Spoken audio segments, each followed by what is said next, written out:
And so our first item of business is agenda adoption. So moved. Second. All in favor? Aye. Okay, and did people have a chance to look over the minutes from May, or would you like another minute?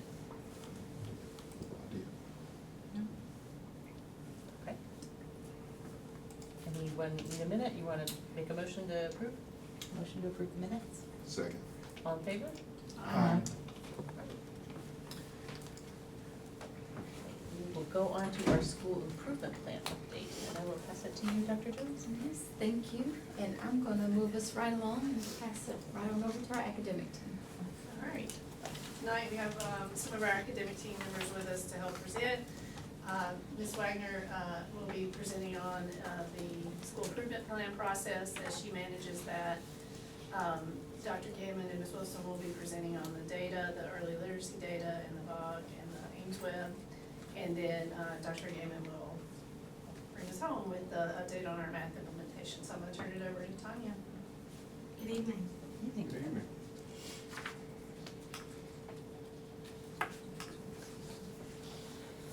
So each school completed their comprehensive needs assessment within NC STAR back in June of '25.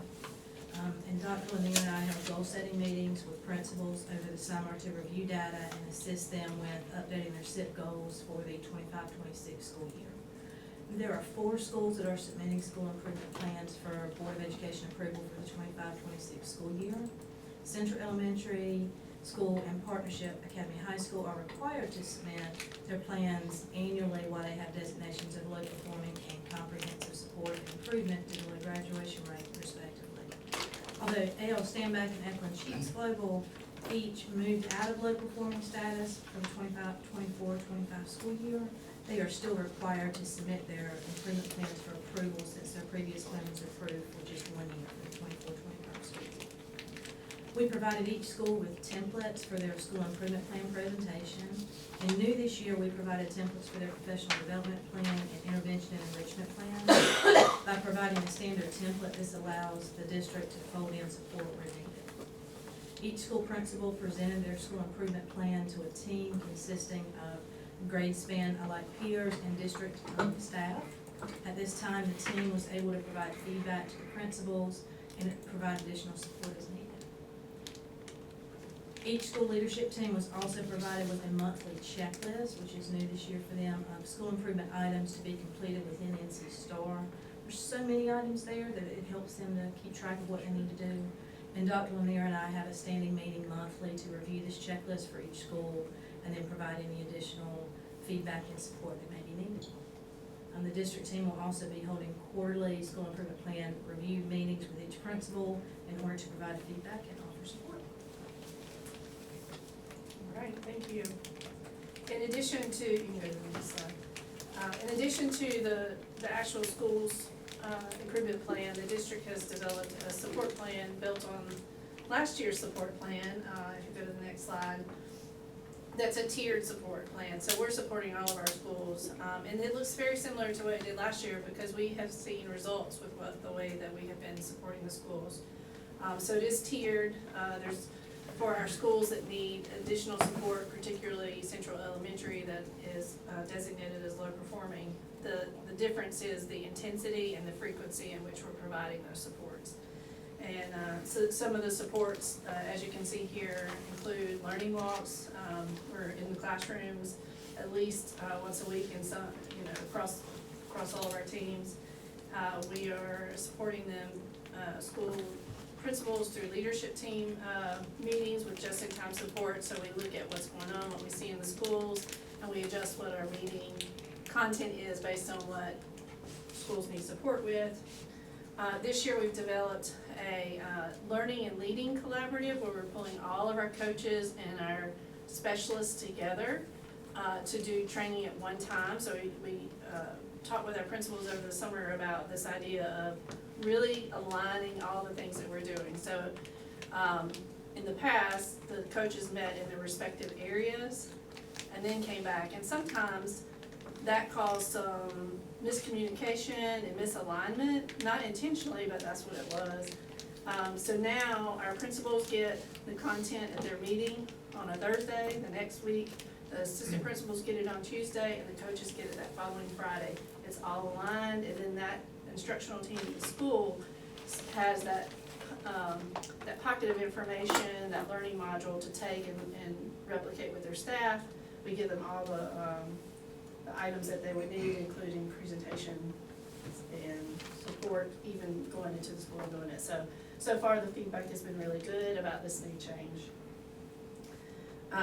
We also, as Ms. Wagner said, do the quarterly reviews to support with their school improvement plan. We have priority assignments with key staff. For example, our early literacy specialist would be having a priority assignment at our low performing school, and provide support for special populations and getting teacher support. So that is how, and attached in your materials was the actual tiered plan, but this is a summary of it. So we'll stop here and take any questions that you have about either school improvement plans, the process, or how we're gonna support them as a district. Will? Can you say a little more about when you say special populations, what's that inclusive of? It includes our exceptional children and our, multilingual learners, all of them went in my head, I don't know, I gotta pick one. Multilingual learners, particularly, that's where we're focused. But we also have AIG, that we're focusing on, that extension. So all of those different tiered levels of support. Okay, thank you. Sarah? First of all, I appreciated the videos from the schools that sort of summarized their new plans and, you know, all of that. That was like helpful to have that high level, on that. So the question I have is, I'm thinking about like, I don't know if this is the SIP meetings or the quarterly meetings. I have experienced by participating in various meetings that like, sometimes when there's a tool like NC Star or like the one that's used for EC students where you go in and you fill things in. ECAS. Yes, ECATS, that people come to the meeting and everyone is looking at their computer and it becomes more of a like exercise of answering the questions on the computer and filling out the form. And that's obviously not the ideal. And my last experience with these things was years ago. So how, like, in schools where like that's not happening, like what's happening? Like how do you have the like big focus, like the important conversation and have it not be an experience of like, and now what question am I supposed to put in here, you know? So I'm gonna take an initial stab and then I'm gonna throw it to Ms. Wagner, because she actually goes to a lot of the school improvement team meetings to be a support in there, but, it is not about the tool, but you do have a process manager who takes care of putting the stuff in the tool. While everybody else is able to participate and have conversations. So the school improvement team meets on a regular basis, or the school leadership team, are basically usually the same thing, and those items are a continual conversation, so they don't get lost in the tool, they're doing the work, but. Yeah, and each school has a set of rolling minutes that they keep, and so they have their key indicators that are running throughout the whole year. There's 2 to 3 of them per school, and they keep those at the top of that running minutes, and just as a reminder to go back. But frankly, they're usually not even in the tool during the meetings. Oh, It's that's one great. person taking the notes, Yeah. and then that process manager will upload those minutes after the principal reviews them. That's great. Follow that.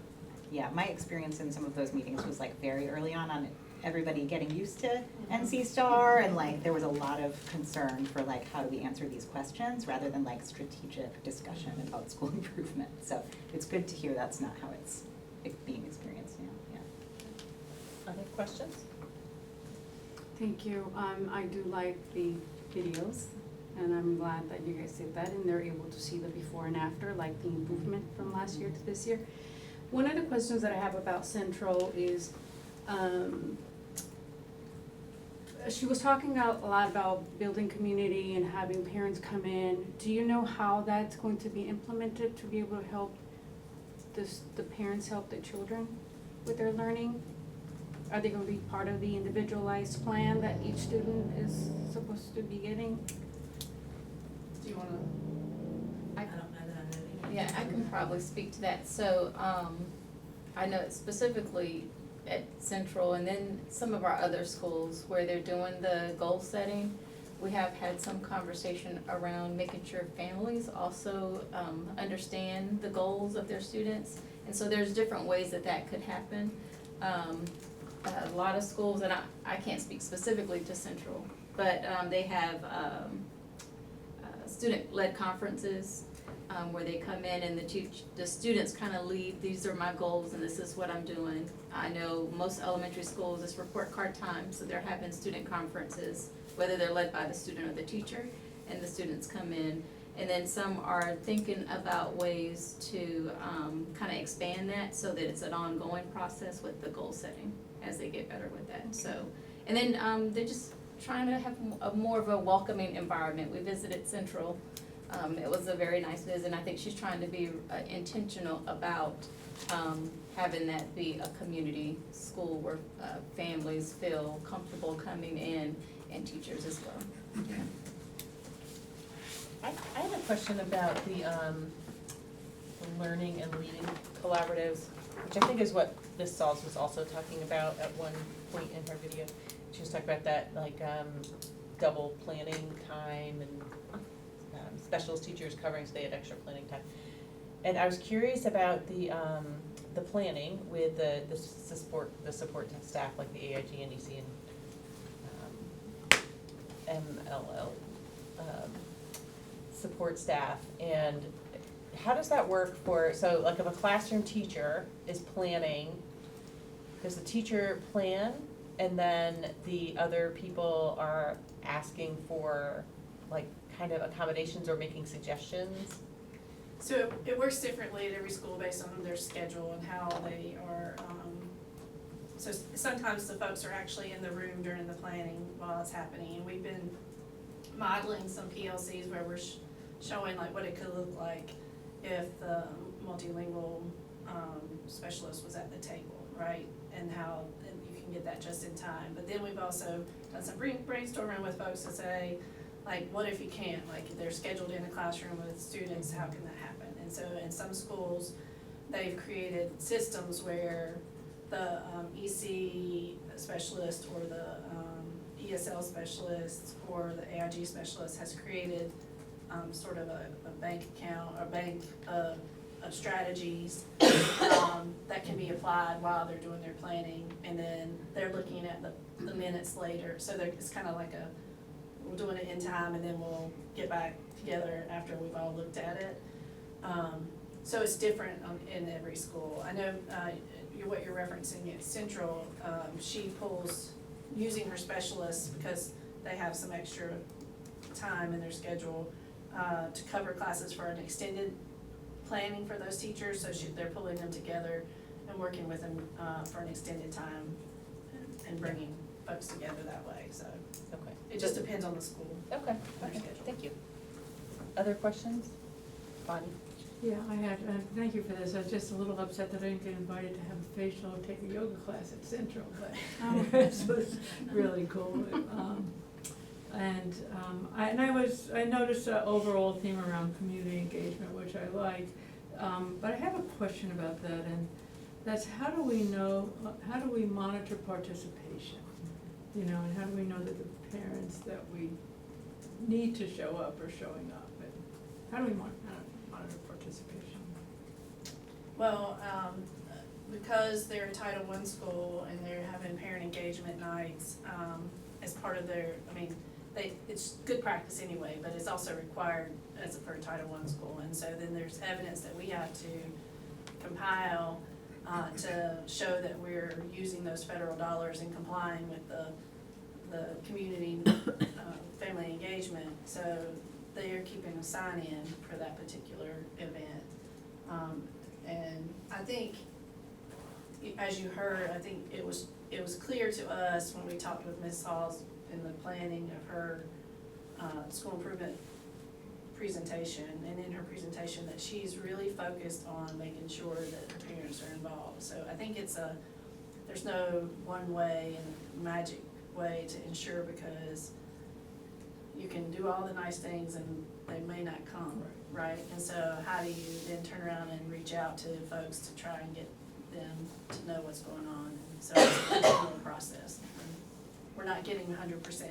No, sure, Yeah. yeah, of course, and my question was really more broader than central. Yeah. Because I think all the schools are really trying to do more of that.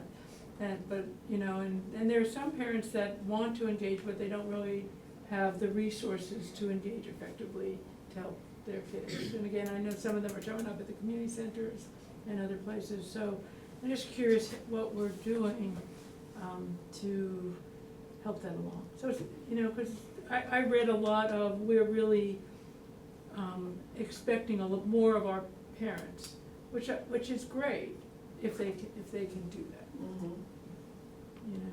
And so I'm just curious, especially as we have more and more immigrant parents and, you know. So that was a question on how we do that. I also was, Central in particular had really aggressive goals. Now, of course, that's no big deal for this group, but, you know, just curious. Well, goal setting is not exact, right? Of course. It just, so sometimes, you know, I'll tell principals, because we don't want them to be nervous or shy about setting their goals. If you set a goal for 50% and you reach 45, we're not gonna say, you know what, you're not meeting your goals. So, we look at the key activities that go along with that, the strategies that they're using, and see how those are working and impacting the work that they're doing. And so we pay attention there. So yes, other schools may have some ambitious goals as well, but we don't want principals to be shy about that. They use data to set those goals, and they do it in collaboration with their staff and their teachers, and if they feel good about it, then we're gonna support them to try to get there. Thank you. And one of the, just to add to that, I can't even remember which school it was, but one of them kind of spoke to that issue of how they set those goals for the next year, and they were thinking about like, things like all of the students who were proficient the year before, and then all of the students who were within such and such margin of proficiency, and so not necessarily that those are the exact students that they're aiming to get over, but just sort of like, what is most sort of ambitious and realistic, using data like that about like where students are sort of related to proficiency. And really impressed by Eflin Cheeks, incredible growth. So those are goals that maybe seemed like a really long reach. I don't know what goals they were and if they surpassed them or what, but they, you know, made huge gains. So it doesn't just have to be incremental little goals. It doesn't, and normally what we'll see is you may have a large jump, and not to say that they couldn't have another large jump, but once you start tweaking some of your instructional practices, you'll see some of those bigger jumps, and then you may get more incremental growth after that. But it's not uncommon, although both Eflin and Pathways saw some large jumps. That,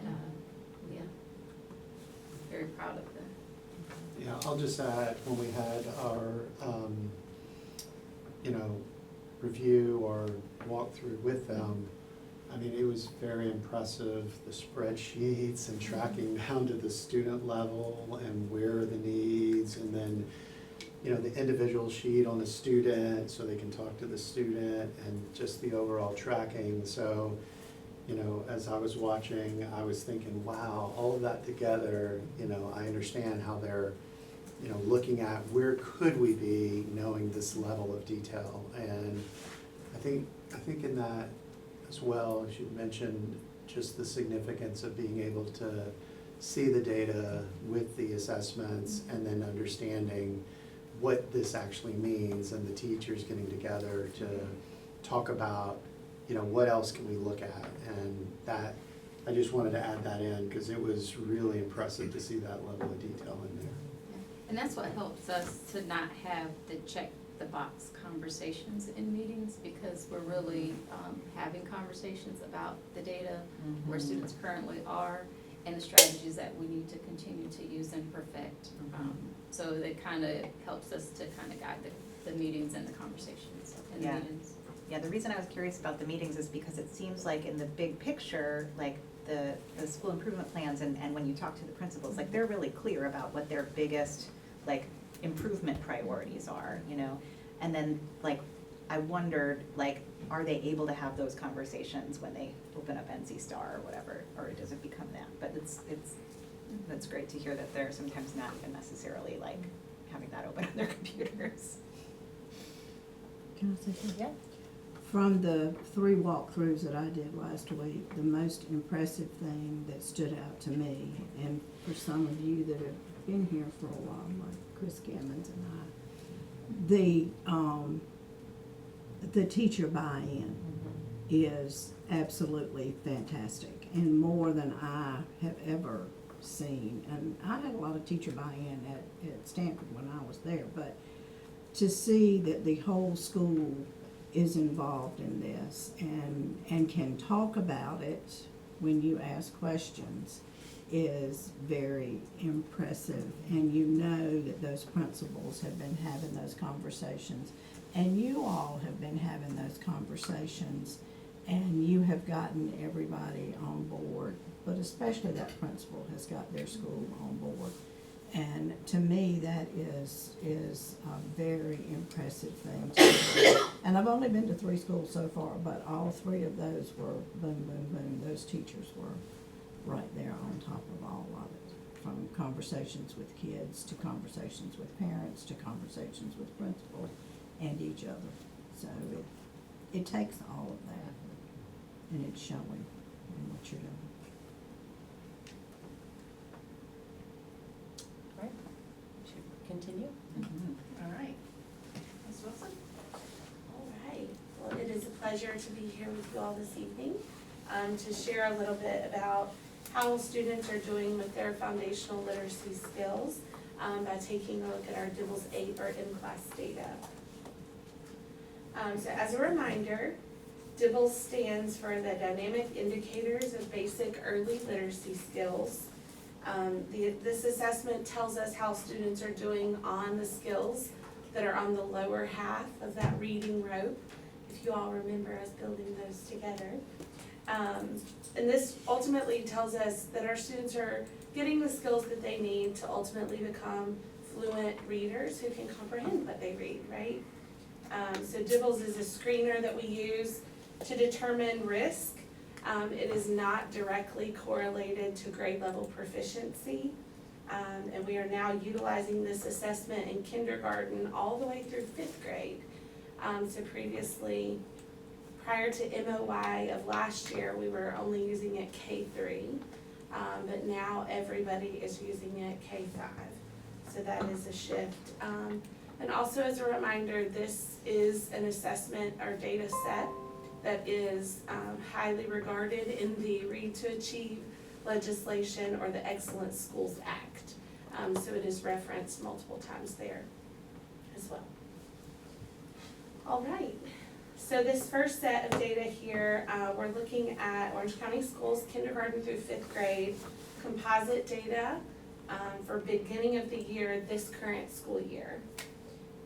Again, when we say benchmark, when we're looking at DIBELS data, it is not a direct comparison to grade level proficiency, but rather that students are on track to ultimately become okay readers if they continue on this progression of skill development. You will notice that the 1st through 3rd grade students have a large percentage of students who are below or well below benchmark, which tells us that our early elementary instruction must remain a focus for us, and that we need to continue to intervene as early as possible for our students to get them on track to be proficient readers by the time they are, through our foundational years in school. We can also note here that our 4th grade students have the highest percentage of students who are at or above benchmark. So that is a kudos and celebration to the work that our schools are doing in the lower grades as well. Next slide, please. Can I just for clarification, the benchmark that you're looking at, is that the target for the end of the year? Is that a target for the beginning? It moves at each assessment window. So at the beginning of the year, there's a benchmark or cut score for each category of at benchmark, below benchmark, well below, or above. Okay, so you're benchmarking them against where you would expect them to be at this time of the year? Yes. In this grade, thank you. Yes. And one shift, if you remember previously, before Dibbles 8, we had different measures at different windows, but now with Dibbles 8, we use the same measures the whole year. So these are composite scores that you're looking at. So as we move throughout the year, you're going to be comparing the same data or skill development, where if you remember previously, like there were 7 different probes that we gave in first grade, and only 5 of them went for the whole year, 2 of them interchanged. So we don't have that situation anymore now that we're in Dibbles 8. Hopefully that's helpful. All right. So here, you're looking at the composite data, again by grade, for kindergarten through 5th grade, but you're now comparing end of the year last year to beginning of the year this year. So we can see that there's far greater skill retention in our upper elementary grades, which suggests that our students have better command, and that they've internalized those foundational skills, right? Research tells us that we can only attribute about 10% of a dip to summer slide or summer learning loss. So as we're analyzing this data, we have to dig beyond saying that they slid over the summer. We have to look at that a little bit further.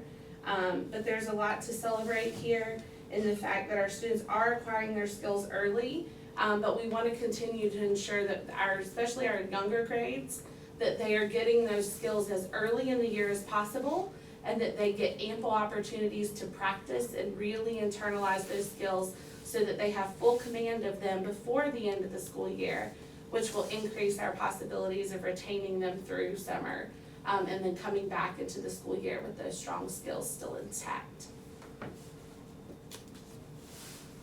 All right. The next set of data that we have here is comparing beginning of the year last year to beginning of the year this year. When looking at Orange County Schools composite for BOY this year, you'll see 53%. That represents kindergarten through 3rd grade, because remember, we did not have 4th and 5th grade at beginning of the year last year. If you put 4th and 5th grade into our composite for this year, it is 55. That's why you have 2 numbers in that top right-hand column. Cohort trends show students are exceeding the previous years at or above benchmark percentages, and we're proud of the work that our schools are doing. There's a lot to celebrate with foundational literacy skill development, but we also recognize that kindergarten and 1st grade have to continue to be a focus as we work to improve the foundational literacy skills in order for our students to have the ability to make that shift when they get to 3rd grade to really reading complex text and comprehending all that they're trying to learn.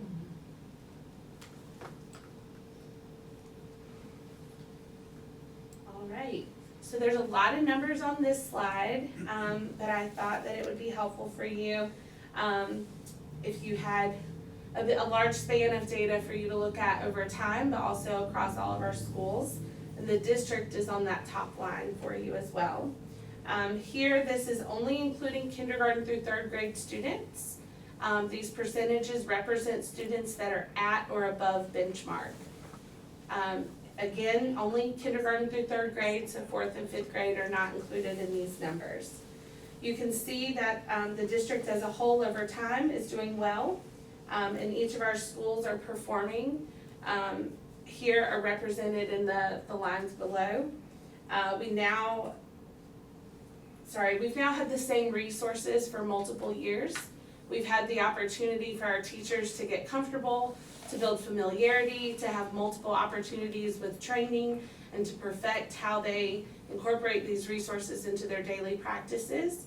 And so we believe that all of those things working together for us and having consistency is attributing to the success that our students are experiencing with foundational skill development. All right. Taking questions? I will, and Right after, away, is that okay? Yeah, that's fine, just Okay. this one. So here you're looking at beginning of the year composite for this school year, kindergarten through fifth grade by different student groups. Please note that this data includes all the grades again, so I kind of switched back on you a little bit. And please note the legend at the top to remind you of the colors. So red are your students that are well below benchmark, yellow is slightly below benchmark, green is at benchmark, blue is above benchmark.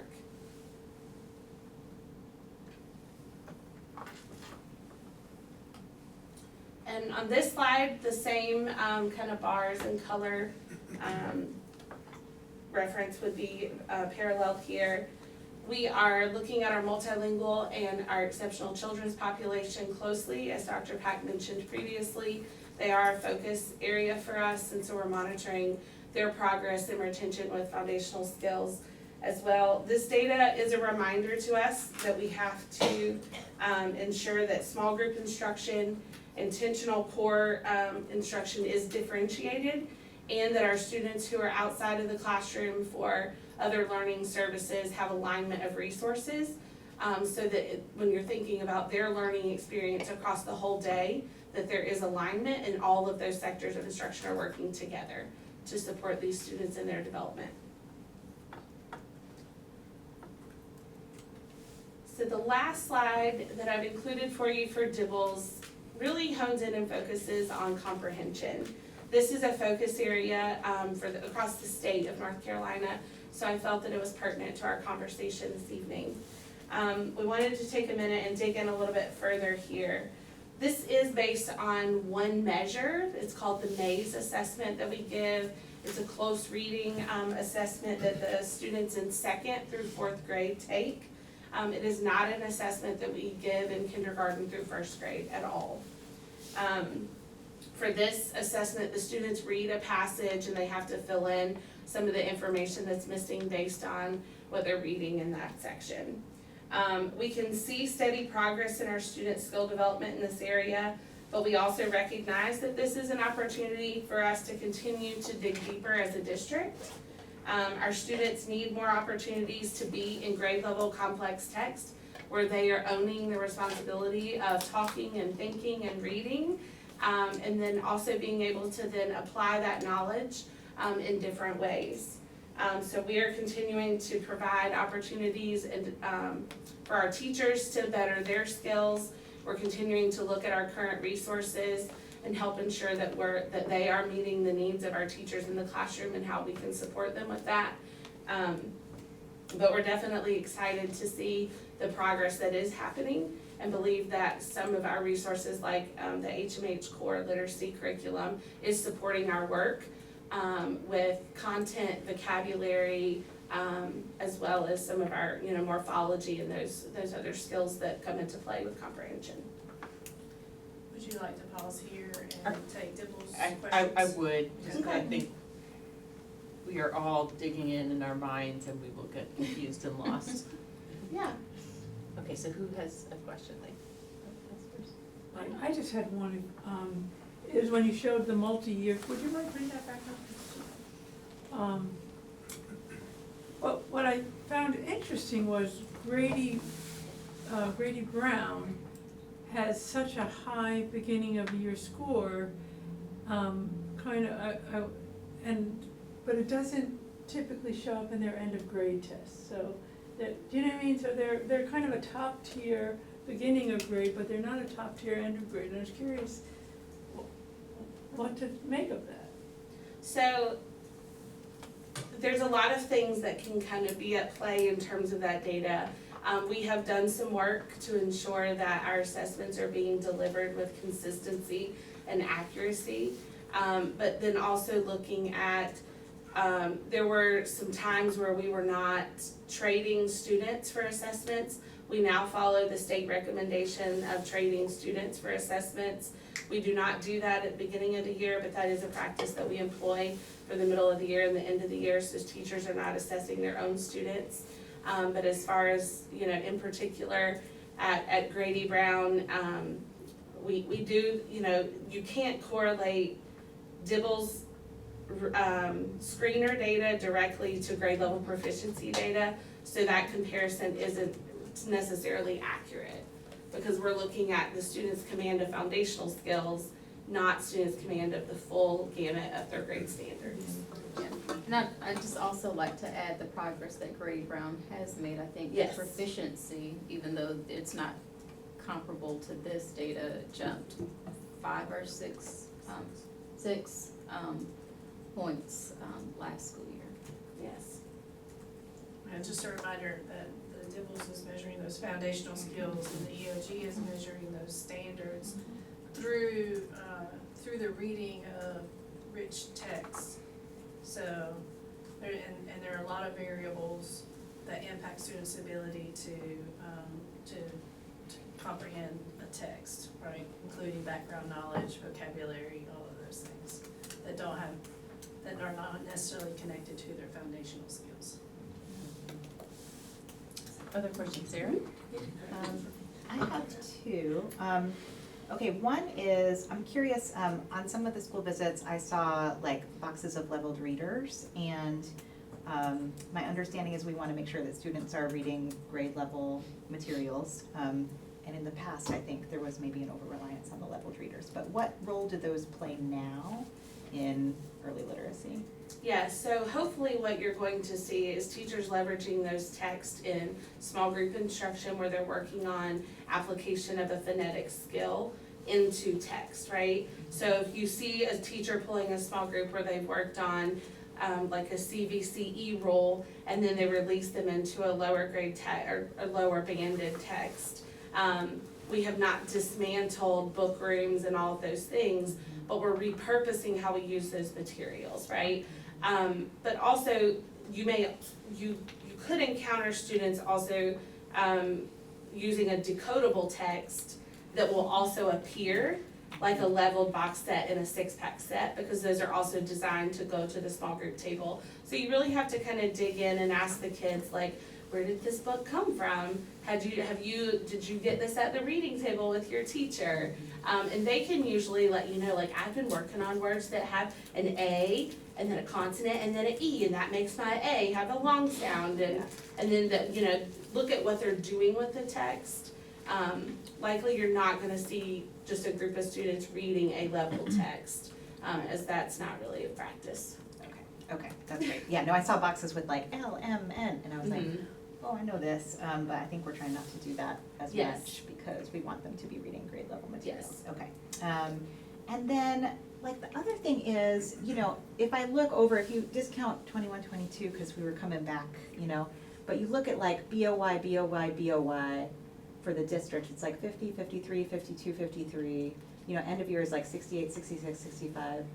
Like, it's, like, I'm thinking about that, like 40% of kids who are not there yet, and like, I sort of understand as a district all of the strategies we're doing to try to work towards that, but like, are there any big theories about like how to like make the next big, like, impact the next big group of kids, because cohorts are sort of improving, and yet it's sort of like overall we're still around like 40, 60, you know what I mean? So, you're not comparing apples to apples Right. each year when you compare across. We are monitoring the groups of students to see them progressing. Where our students are showing up for school every year is not consistent with how things have always been in the past. The way that, they present in terms of their social emotional health, as well as being ready for the academic health.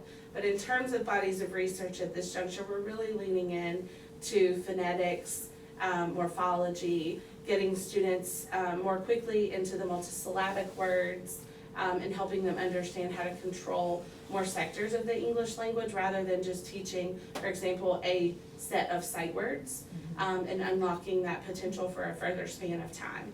I do believe that the consistency of resources, the ability for our teachers to feel confident as they stand and lead and design instruction that's based on data, that's intentionally being delivered with strategies to support student engagement and their ability to really engage in the learning, own the learning, and then be able to apply it in new ways is going to turn our data around, but it's not gonna happen overnight, but I do believe that our ship is turning for sure, and I'm excited to see what happens going forward if we continue on the path that we Yeah. are. Yeah, and I mean, we've seen like strong improvements in EOGs, like all of that too, and,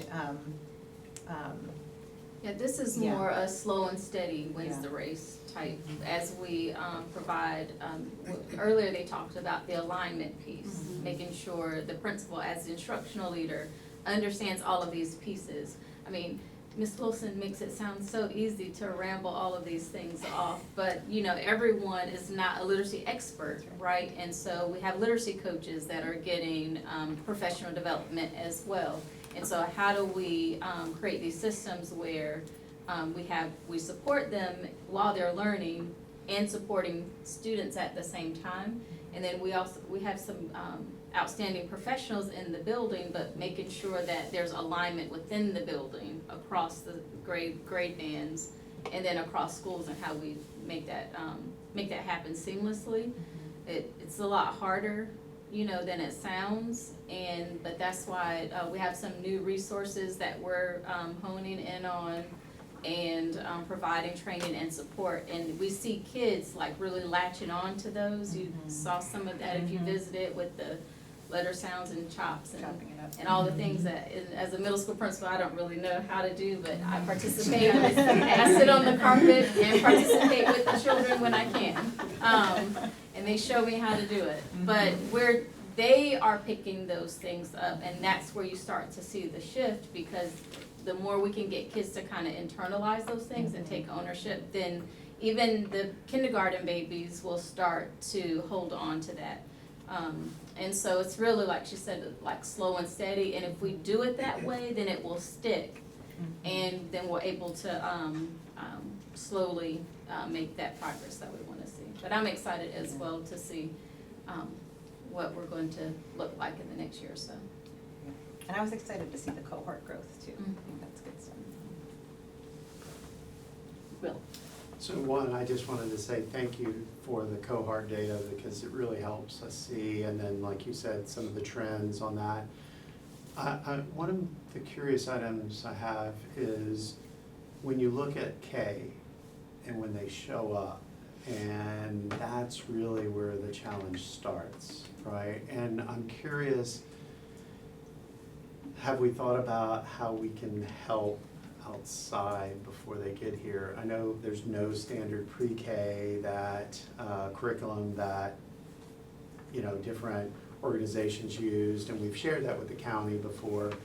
But I'm curious, is there something that we can share back up in those areas to help maybe give them the base skills that we're looking for, we're seeing they're missing when they're showing up? And I do realize not everybody goes to pre-K too. But I know in our pre-K, we have a lot of high-need students that come in through that, and we're addressing that. But then again, outside of ours, we don't have control over. But I'm wondering, is there an opportunity to share out and engage county or others to help with that? So when they show up, they know the expectation. So I think this is kind of a fun opportunity to say that some of the legislation was Senate Bill 387 and the Excellent Schools Act, and the legislation that has come out around literacy actually is helping us in that regard. So letters, just as we were required to provide every teacher in elementary school with the 3E course, all of the pre-K classroom teachers and their directors are also required to participate in some form of letters. So all of the directors had to participate in an administrator level course, and then they too had to do some work with their teachers around early phonics, phonological awareness, right, and that development skill. And so when we see those instructional practices shift, now that they know better, we hope they're doing better.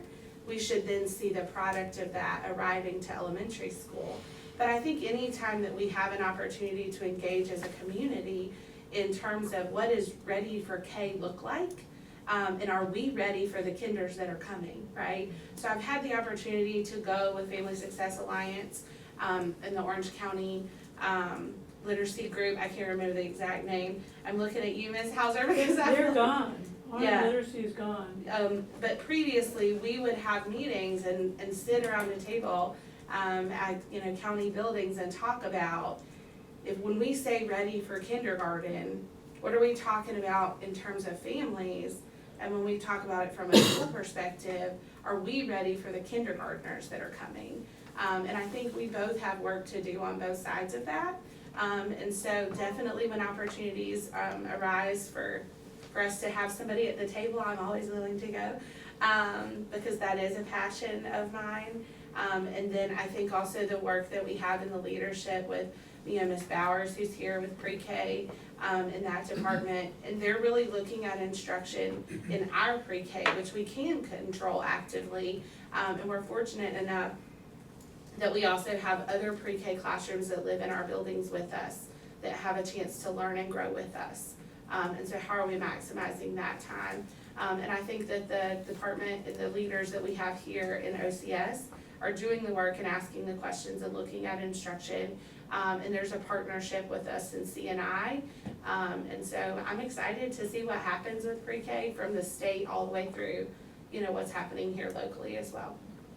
I like what you said about, something like the Family Academy, talking about maybe K readiness and family engagement all in one, so you're not getting somebody that's, already in the schools and like, oh, I already know about K, we've been through that, versus, maybe some larger discussion about, hey, community engagement and what's expected.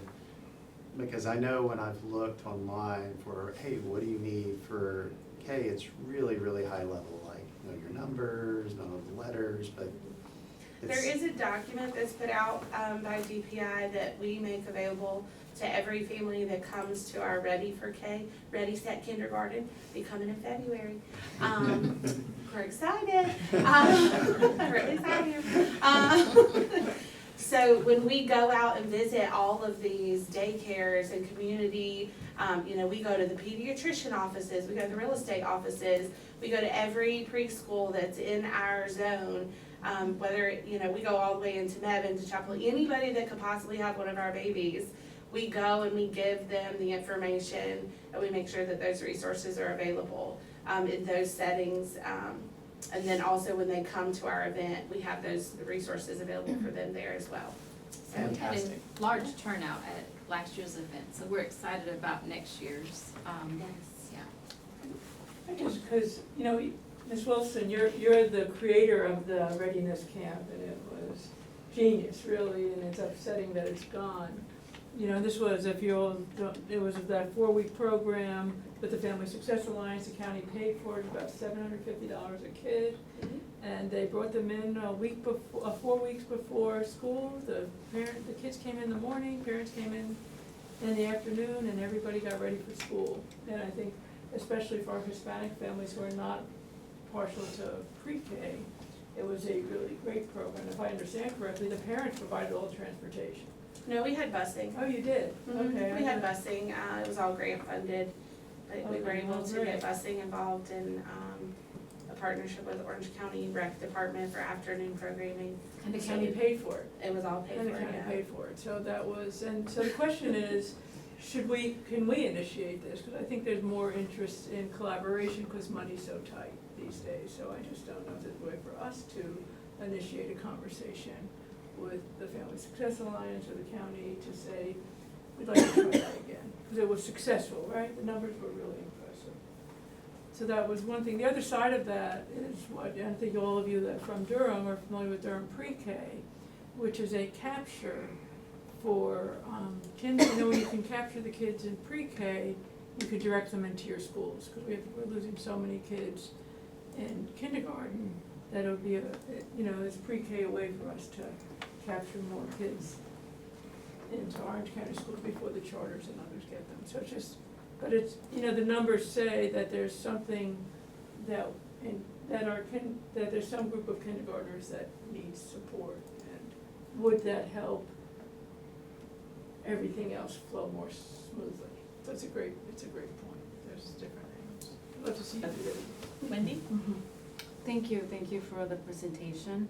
And I like the fact that you guys mentioned the focus on kindergarten and first grade, which is where we should be catching, as I think someone used the word catching the children from there. And I think since we're gonna put more focus on that, K through first or maybe second, it's gonna show later in the long run. We're not gonna have this issue later as to what do we see in maybe fourth, fifth, and sixth grade. So I just wanted to say thank you. Other people? I just had a quick, on slide 9, and I know sometimes you have these like just data aberrations, I don't wanna over scrutinize like a number. But, on slide 9 with the highlight of, 68% of fourth graders at or above benchmark, it's just interesting that then there was that, then kind of a disappointing little drop there in kindergarten. And I know this is probably all 1 year, right? So that's 68% of fourth graders and then the cohort above them, fifth graders in this case. So this is all from BOY of this year. This year, okay. So that kindergarten are the students who are currently sitting in kindergarten. There is no cohort comparison on this slide. Okay. Because you're looking at the 4 categories of benchmark. So green and blue are your students that are at or above. Yep. Yellow and red are your students that are like at risk. Yes, and I'm just noticing the fourth grade, like the high there, Mm-hmm. and then kind of a low in fifth grade. So keep in mind that, so some of the materials that we've been using have only been, 2 years? This is our 3rd year in HMH. And then this is our 2nd year at most schools with UFly, 1st year for some in terms of core. It's our 2nd year of UFly and intervention at all schools. And Haggerty, this is our 3rd or 4th year at most of the schools. So, those 5th graders didn't get those foundational tools that, or if they did, we were in our very early stages of implementation. So I think, you're making guesses about data, but I would say those 4th graders had more impacted by the things that we had put in place than those 5th graders. Okay, that makes sense. And one more point on the next slide. Yeah. Well, that too, and then our curriculum changes. You mentioned that like up to 10% could be accounted for by summer slide, and it's kind of encouraging that 3rd to 4th grade cohort gained over the summer, I guess, so they kept We would growing say on that the road, they or- maintained, yeah. Okay, We also know that a lot of our 3rd graders go to summer programming. Okay. And so a lot of work was put into many of those students this year, as well as to 2nd graders. So I would like to believe that work is showing up there. That's the narrative that I gave myself. I believe it. yeah. I believe it. That's a good Okay. point. Can we keep going? Any other questions for the team? Okay, thank you so much. Alright, so we'll shift now into Ames Web data, and Dr. Gammon will take us through that. All right, thank you all for the opportunity to be here this evening. So Ames Web Plus is our universal screener for grades kindergarten through 8th grade in math, as well as grades 6th through 8th grade now in reading. Ames Web is a foundational skills-based screener. It's intended to indicate students' readiness to access grade level standards, but that means accessing based off of the foundational skills that they have. So this screener is not aligned to the North Carolina Standard Course of Study. It's similar to what Ms. Wilson shared earlier. It's not a measure of grade level proficiency. It's not directly predictive of student outcomes on the end of grade or end of course assessment. We do use this data to determine foundational gaps. The data does guide the work of our grade level collaborative teams, those PLCs, as well as our multi-tiered system of support teams, our MTSS teams at each school, to support students specifically through intervention blocks, to close gaps and to help students to gain skills to better access those grade level standards. The Ames Web Screener is administered 3 times a year, beginning of the year, middle of the year, and end of the year. At this time, we're gonna go to the next slide. This first slide is focusing on the 6th through 8th grade reading screener. Before we get into the data, just a couple more points. The percentages that you see here, as well as on the next few slides, we're focusing on students that are at low risk, all right, as measured by the Ames Web cut scores. What does that mean? Ames Web does identify risk levels for students using a low, a moderate, and a high-risk system. A student's risk level helps educators decide the extra supports that they may need and what kind of intervention is required. In Ames Web, students in the 0 to 10% range are considered high risk. Students in the 11 to 25% range are considered moderate risk. Students scoring in the 26 to 74% range, it's a large band, are considered low risk. And then those that are at that 75% or above mark are really considered no risk per what Ames Web's cut scores are. We know, however, in OCS from our experience that when we're comparing Ames Web with other student data outcomes, so when you're thinking of our formative assessments, our benchmarks, end of grade assessments, students who fall in that low risk band of 26 to 74%, there are still many students within that band that do have some level of risk, or there may be some foundational skill areas or deficits that we need to work through. So to most accurately support students, we've adjusted our internal banding. We consider students scoring in the 0 to 15% range to be high risk. We consider students that are scoring in the 16 to 44% range to be at a moderate risk. And then students that are scoring 45% or higher, we're saying are low risk. So it's accounting within that 26 to 74 range. We're kind of saying that 45% and above, now you're more in the low risk range. So on this slide, we are looking at percentages of students who are considered low risk. And so as you can see here, that when you're comparing beginning of the year Ames Web data for 6th through 8th grade reading year over year since 2022, we do see a year over year decrease in the reading scores across the grade level, as well as cohort decreases when you're comparing that BOY data year over year. This is for students that are showing up as low risk. This trend does support what Ms. Wilson stated earlier, how critically important it is to continue to close those foundational gaps. Ms. Padilla mentioned as well, closing those gaps at a much earlier stage, because once students are reaching the middle grade, it's more difficult to do that. 7th grade, per the reading numbers here, is consistently the highest performing grade of these 3 at the BOY marker. So on the next slide, this is also our 6th through 8th grade reading data. It's broken out by race. Again, as I mentioned, the percentages here are reflecting our internal cut scores. So students who are in that 0 to 15% range are considered high risk, that are depicted in red. Students in the 16 to 44% are moderate risk, which is depicted in orange. And then students scoring 45% or above are low risk, which is depicted in green. The numbers that you see there on the screen are how many students are considered low risk. So for example, the 2 or more races group, it would be 67% of those students are considered low risk. When looking at this data, we can still see that there are still gaps between our white students and specifically their Black and Hispanic peers.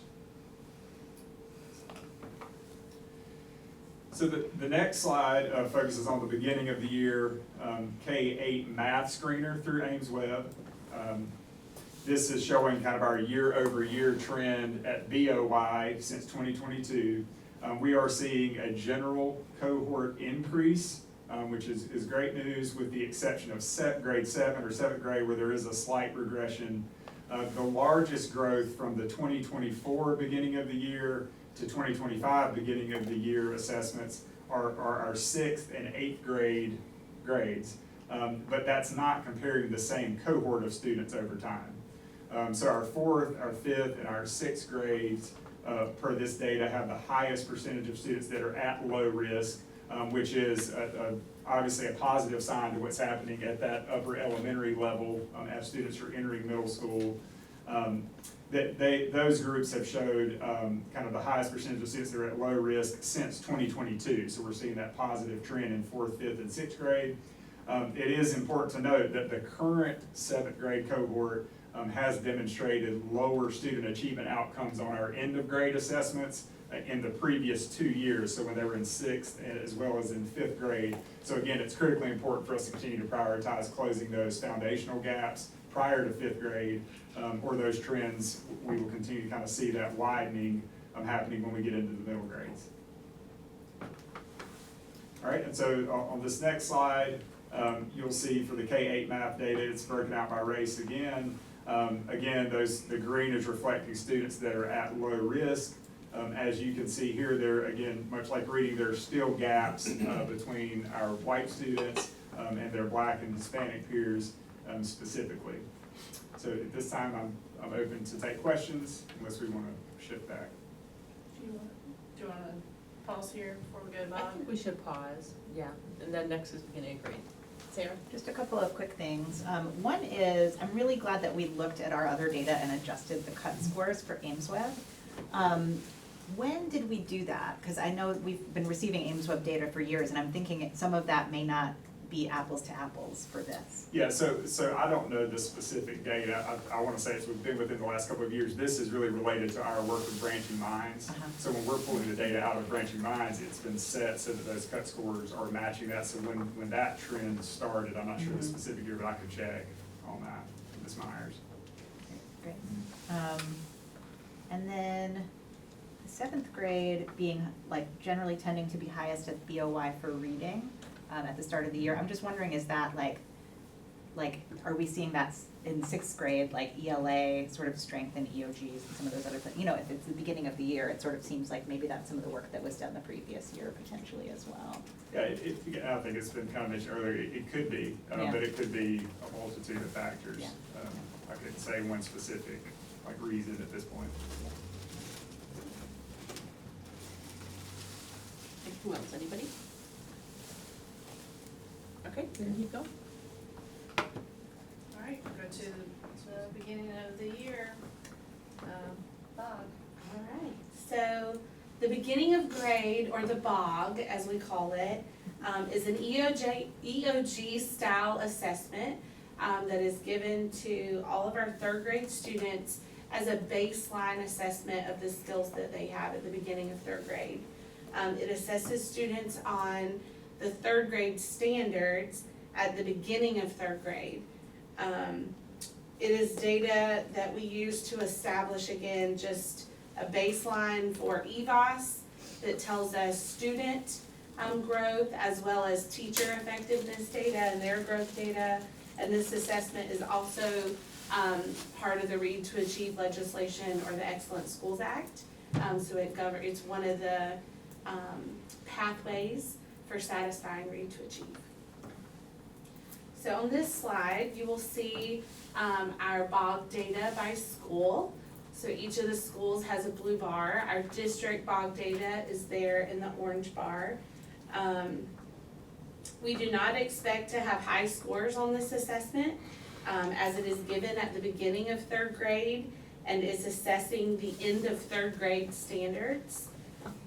But it does give us data that we use to drive instructional decisions, just like we use our Mastery Connect data. So our teachers look at this data and they can already see standards that students are coming in with that have, they have pre-knowledge of this skill, so maybe they can adjust their pacing or some differentiation that they're going to do with core instruction, and then they can also use it to know when they're gonna need to slow down, look at some prerequisite skills that maybe are not fully intact, and adjust instruction in that regard as well. So it is merely data that we use to drive instructional planning and set baseline scores for students and teachers. Any questions here about the BOG data?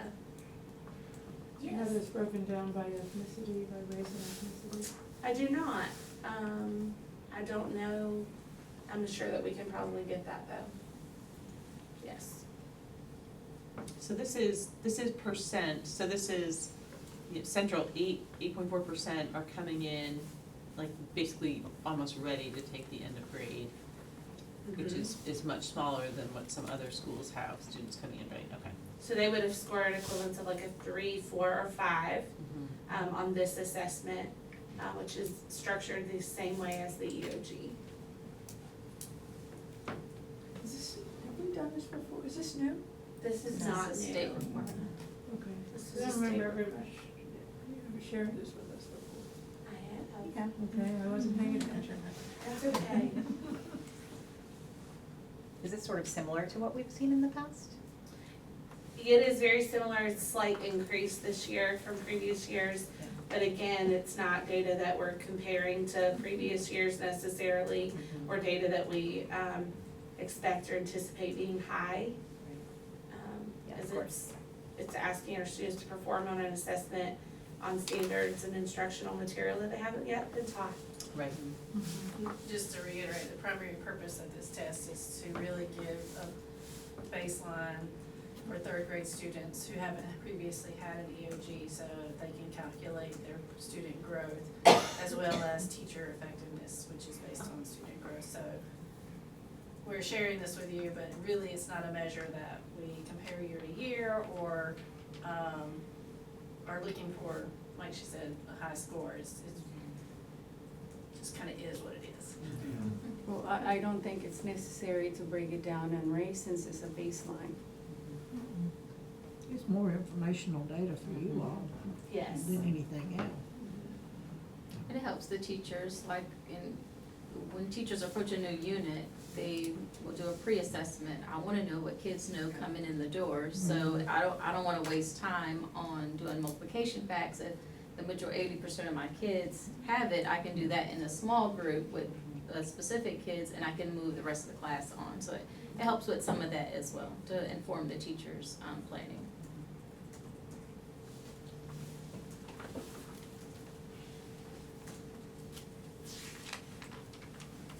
Okay, on to math curriculum. All right, Dr. Gammon, All right. back to you. Great. So first, I'd like to thank the board, as well as our district leadership team for your support really through the spring and summer in adopting our new K-8 as well as high school math curriculum resources. I do also want to take this opportunity to thank members of our District C and I team, many of those folks who are not here, for their hard work throughout this summer, unpacking, sorting, distributing materials to all of our 13 schools. We're gonna start by looking at Envision Math, which is our new curriculum resource for K-8. As you know, this was adopted heading into this school year. Our district curriculum and instruction team has worked in conjunction with SABIS and other school districts who are currently using Envision to develop a professional learning plan that we've been in the process of rolling out through this first quarter of the school year. That professional learning plan has included kind of multi-layered support. We began with a summer onboarding process that took place in July. That was for our school-based leads that were designated across all 10 of our elementary and middle schools. All 10 of our elementary and middle schools, we were able to meet to do that training over multiple days with the SABIS rep in July. We also had individual school onboarding that took place. Those school-based leads were able to provide support and leadership through that onboarding, which took place at the Summer Stars Conference. That was that first teacher workday when teachers were back in the building. It also happened back in those individual school sites throughout that pre-service week. During the first quarter, our district math leads have conducted ongoing learning walks. Those learning walks have happened across all of our schools really to monitor implementation, not only during classroom instruction, but also during those collaborative team meetings. Those walks have not only been conducted by our internal team, but they also have been conducted in conjunction with SABIS, so their coach and representative has been with us multiple times throughout this process. We also have been offering weekly virtual office hours that our district math facilitator has provided. That's for that just-in-time support that an individual teacher may need. And we've tried to offer those in a fashion that not only supports the demands of teachers professionally, but also understanding that they have personal schedules as well, and just trying to be as flexible and as supportive as we can be. There are formal and ongoing professional development sessions that we have been jointly planning with our SAVIS partners. Those have been held generally on our teacher work days this year so far. As you can see in the photo here, we are also working to align, Dr. Pack mentioned this earlier, that kind of alignment process, but that focus on explicit instruction and those best practices. We want to make sure that this new curriculum is being aligned with that work. So this is our Learning and Leading Collaborative that took place. This actually was from September. And so those coaches and those specialists from each individual school that are doing this work are also able to take that back to provide that support with the new math curriculum in their buildings. All right.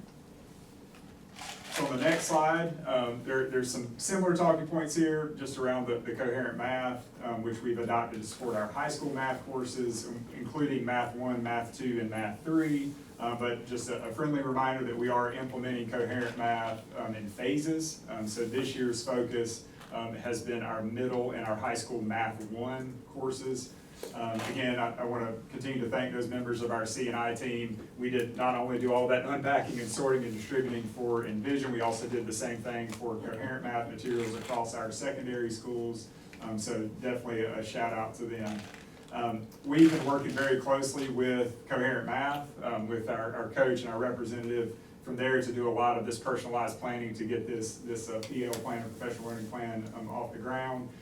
Similar to Envision, we did hold summer onboarding training in July for our middle and our high school Math 1 teachers as well as administrators.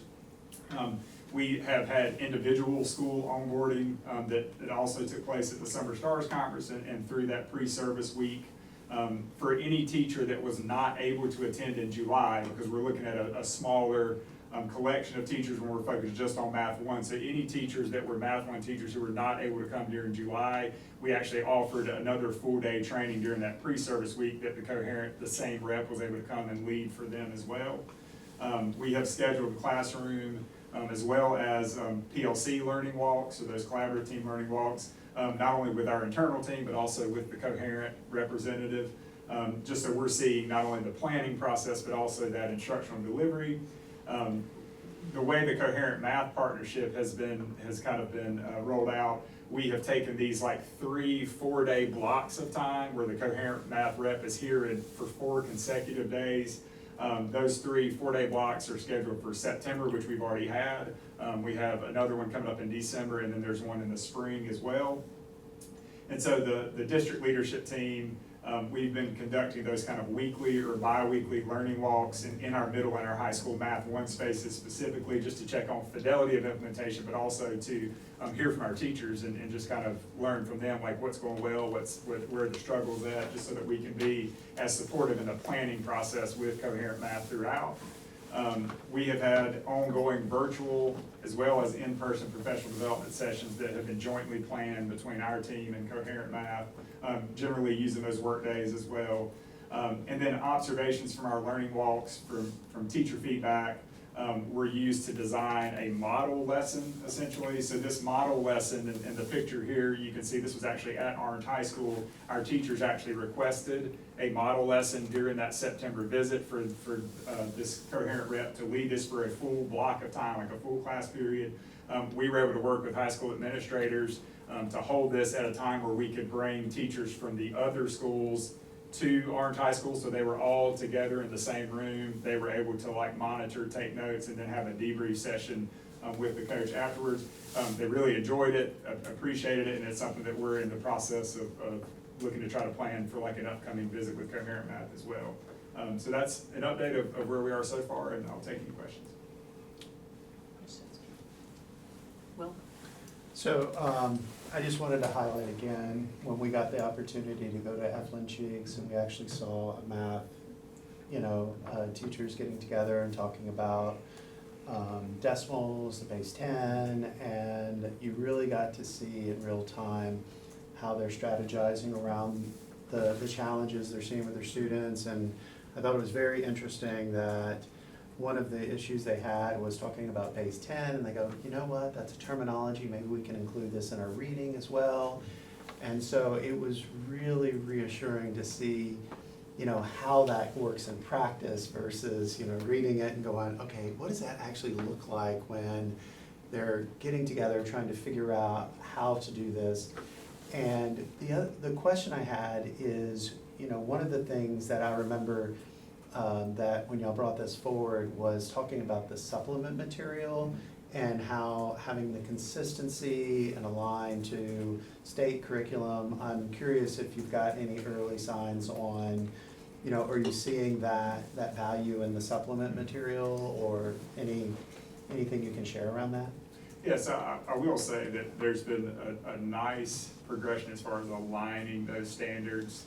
We've worked with other districts who had already kind of worked through that alignment process. So we were able to go back and kind of align our curriculum map to work well in conjunction with this new curriculum. So that was part of the summer work that we did. Internally, when you're in the platform, I'm speaking more from the secondary lane. This is where I spend most of my time, like in those middle grades. So I see in those collaborative team meetings that they're able to go in and actually specifically look at, these are like prior skills that a student may be missing, and they can quickly pull up activities that speak directly to that skill from a prior grade level. So they'll know if they're a sixth grade student that's sitting there and they know that they're missing some type of on grade level skill, they can go back to fifth or fourth grade, diagnose that as a team, that it actually has activities that they can pull small groups during class. They can use that with common formatives during their intervention time if they want to go back and kind of close those gaps. So yeah, I'm hearing positives, but also seeing that in those spaces. Yeah. Fantastic, thank you for sharing that. That's the same for elementary school, and they also pull some of those activities that are readily available into workstations for independent practice and skill development. Fantastic, thank you. Sarah? Related to this point, are there any like additional like family resources or things like that that are being sent home or could be sent home with students for sort of additional practices? The answer is yes. I mean, there are plenty of those. I know we have Now, just what's- introduced this curriculum. Yeah, like- now what's being sent, like school to school, I can speak to individually, Yeah. but there are like plenty of like internal resources within the platform that are conducive to families. One of our team members has a sixth grade daughter at one of our middle schools, and she does not have a math background. She's has a literacy background, and she was really praising the parent resources that were sent home with Envision, to be able to not only know where her child was, but also be able to help her. Mhm. Because I think a lot of parents struggle with that as well, because of the way that we were taught math, some of us longer ago than others, was more with tips and tricks versus the really understanding the conceptual behind. And so this is a little bit balance of both, and helping them understand like, what does base 10 mean? Yes. Like, we didn't talk about base 10 when I was in school, but Mhm. you know, those kinds of things. So to Dr. Gary's point, every school may deliver that differently, but they are there to be used, and has been good feedback about it. That's One of our great, family yeah. academy sessions as well, just also throughout Mr. Graffery has been in contact with Susan Cobb, and so in January, we're actually gonna be offering like a math 101 family academy session, so that way parents can also learn how to navigate some of the online resources for their scholars as well. That's great. Yeah, I think like historically, schools have done really, and individual teachers sometimes have done really different things. And so, in my experience, when the teacher or the school takes advantage of empowering families and providing some of those additional at-home resources, that can really be beneficial to the student learning the concepts. And so, I would just encourage us to think about, like, as we think about this piece about family engagement in academics, like, I do think we have these resources. There might be some with HMH as well. Yeah, and like, to what extent do those exist? The teachers are obviously very busy digesting the curriculum and planning their lessons in the classroom, but that level of inconsistency in what's sent home, like, I understand every school has its own way that it wants to handle things, but I think we're missing opportunities there by not leveraging those resources. Yeah, and I know we had some math resources that were posted on our website for families, and kind of sent that home last year, There's like a resource center or something on the Yeah, website, right? We can centralize the Yeah. vision stuff there. So I think it'd be good for us to do that, you know, the downside of new curriculum is, and, you know, I sat in a PLC at an elementary school, and, it was just so much for them to kind of take in. And so now, they're trying to kind of decide what we want to use when, and that might vary even by the grade level and the needs that they're seeing with students. And so what is actually available, what do we not want to use right now, what's appropriate to use during this intervention time. So it's good to see some of that, but you know, you can kind of, you know, tell that there's a lot of, natural frustration that comes with having to be inundated with so many things. But I think that's a good point about building up those resources, and we'll do some of that with the Math 101, and then we'll be able to help them to decipher what a good resource that can go to families, even if it's just on our district site, to be able to point parents to. Yeah. Yeah, I just first want to appreciate their common and sensitivity to the teachers and the adoption of a curriculum. And I big kudos for doing a family academy on secondary math, right? Because what I get is there's a big difference in parents' understanding of math. And if I have this correctly, it affects the opportunities that are available to their children as they get out of school. And so, and our parents are learning this too late.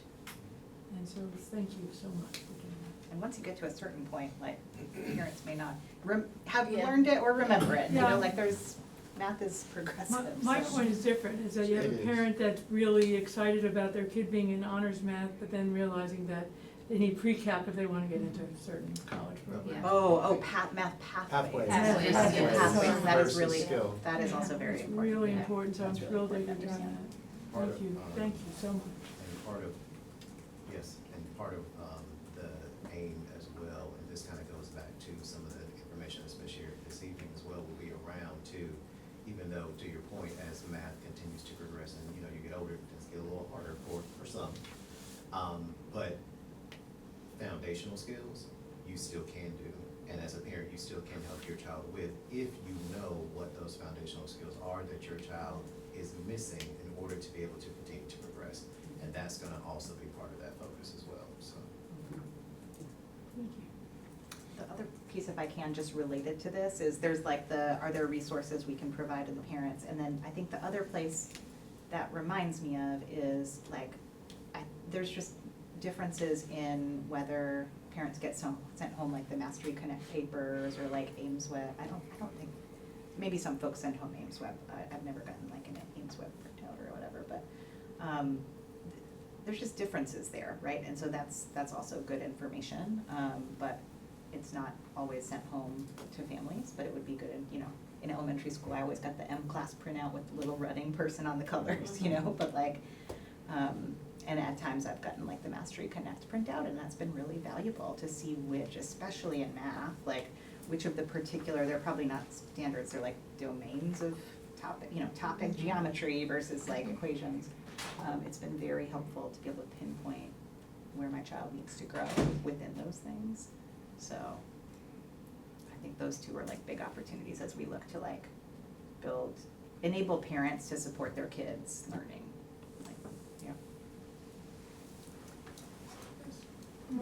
But are you finding that the teachers are receptive, and is there with the veteran teachers, is there resistance to people, I don't wanna change, or, Dr. Jones already spoke about the workload balance. So I'll say that change is difficult across the board, even if you're in favor of doing something new is hard. We've asked teachers to take a big step, and so some are more further along than others. I still think it's October, and any year in October, there's gonna be like school frustration. I've been around schools enough to know like the wave, but adding into new curriculum, so you might hear more right now about frustration or angst around change than you would maybe in the beginning or later on in the year. It's just part of the natural process. So we're getting there. I would not label it as resistance, I would say, that our teachers, by and large, want to do the right thing for students, and that includes having a strong, rigorous curriculum, which is, these are.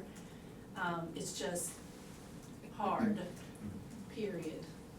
And so, but they are, I give it to our teachers, they are working really hard to stay in there and use it and to learn, but it's, you know, in the moment, it's just very difficult. So I wanna acknowledge that our teachers are working really hard, and, you know, they have moments.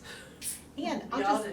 I'll just say, like, I spoke with a math teacher recently about this transition, and she was like, you know what, like, I was not interested in this, like, I was like the biggest proponent of, I forget if it was Desmos or Delta Math, you know, one of those, Desmos maybe, you know, and I was really a big fan of that, but this has been amazing, like, she's a huge, and then, you know, it's one person, but like, just very, very supportive of like the structure of it, the like alignment to the standards and all of those kinds of things. So, and it's was great going into classrooms and students having, I know that the like, not expendables, what are they called, consumables, like the consumables, like I know that that is more expensive than having some online program probably. But like making students do the work with their own hands is, I think that there's something educationally to that, right? So I'm glad that we're doing it. Yes, that is intentional. Yeah. And I will say, based on our walk-in classrooms, that we're hearing more math conversations with students and more more confidence as students are taking on these. So I think the consumables help with that because they have pictures in them and, you know, previously you might walk into a classroom and a student had a blank sheet of paper and they were trying to copy something off the board or whatnot, but this is right here. So that's taken out and they just get to focus on what they're being asked to do. And so. And it helps with the writing. Like that's what I noticed is that reinforces it when you're on your PC, you don't get that, you know, just, I'm very glad to see the consumables and the interaction with the students. It helps us to get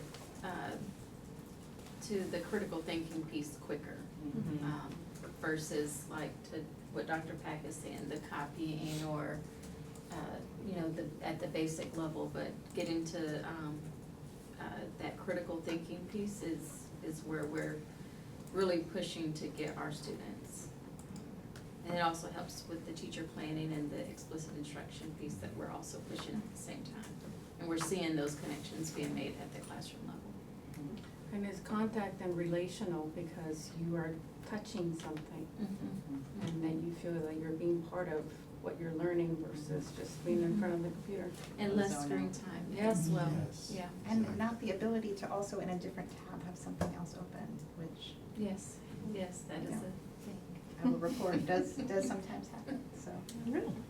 I know they have that ability to monitor it, but you know. Yeah, we have GoGuardian as a district, right? Yes. We do, yeah. But when they're not on the computer at all, who needs to even monitor? The teacher doesn't need to be monitoring anything either, you know, which is nice, so. Yeah. Walk up behind them That's right. Yeah. and see what they're writing. Well, part of explicit instruction is providing frequent feedback, right? Eliciting and providing feedback. And so if students are doing things on the computer and I have to go into the computer to monitor it, it takes longer to give that immediate feedback unless a program is giving them the feedback. And so we do see teachers walk around looking at, you can, as you go into a room, and those of you who saw any math instruction, you can see the book is big and there's plenty of space. You can see what students are doing. You can quickly give feedback and get and correct anything that's going wrong. And so I think that that's how we're seeing like explicit instruction and this math curriculum line up. So, and y'all want to add? I would just also say that our principals have really leaned into this and have been huge supporters, and a lot of the success needs to be attributed to the work that they're doing with their teachers and MPLCs, and when the conversations get crunchy, they're finding a way to push through and keep the focus on the work. and on students. So I think we have to acknowledge them in that conversation as well, because they're doing big things and having tough conversations, and it's moving. Any other questions? I'll just say, I think this rollout has seemed very smooth from my Yeah. perspective, so, I mean, Yeah, all thanks to the CNI team, Right. and I know Dr. Gammon has been a big part of that, math from the beginning to end, so I really appreciate his leadership there. It was lots of late nights, I know. it's gonna pay off. Yeah, when we see the scores at the end of the year. All right, well, thank you. So are we on to our final item, our confirmed action item? Yes. Okay. I'm not sure if there's any other action items, this was much more of I don't think so. a. No. Confirm action items, next steps, and adjourn. Are there any action items or next steps we need to check in on? Yeah, I think we will take a look at the, materials for families. I think that's a good point, and the next natural phase of where we're going with, getting that buy-in, with our students and bringing their families along. I've had some conversations with principals that are right there. That's where they are, and that's their next natural self. And you'll hear me say that over and over again, because it's not something, this work isn't something that we can just force. We have to, bring people along and get the buy-in and make sure that they understand why they're doing what they're doing. And those that were able to visit some schools, you're able to see that it's gonna look different everywhere you go, and that's okay. So we want them to grow in their own way, but, we'll provide some support for some of those, for families to be engaged in the curriculum.